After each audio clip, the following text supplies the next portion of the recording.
L'Éternel dit à Moïse, écris ces paroles, car selon la teneur de ces paroles, j'ai fait alliance avec toi. Exode 34, 27. Ce que tu vois, écris-le dans un livre et envoie-le. Apocalypse 1, 11. L'écriture ne peut être anéantie. Jean 10, 35. Dans certaines cultures, le savoir traditionnel et les croyances ont longtemps été transmis oralement.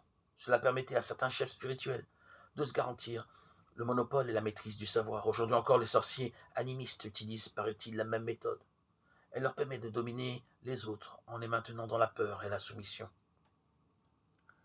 Il en va tout autrement de Dieu, le Créateur. Il a voulu révéler par écrit tout ce que nous devons savoir pour le connaître et nous connaître. Ainsi, par exemple, il a ordonné à Moïse, il y a plus de 3500 ans, d'écrire ce qu'il entendait, à des prophètes aussi, enfin à l'apôtre Jean. Ce que tu vois, écris-le dans un livre. Quel amour de la part de Dieu. Il a fait mettre par écrit sa parole et la laisse à la portée des hommes.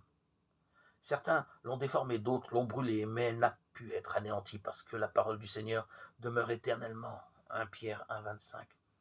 D'autres l'ont acceptée comme ce qu'elle est réellement, c'est-à-dire la parole de Dieu, et ils ne l'ont pas regrettée parce qu'elle a agi dans leur être intérieur comme cette parole vivante et opérante.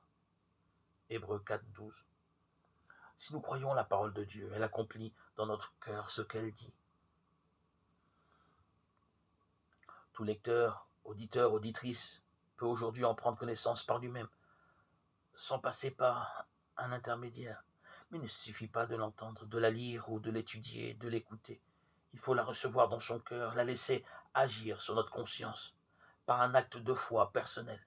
Sinon, elle ne sert à rien. Hébreux 4, 2.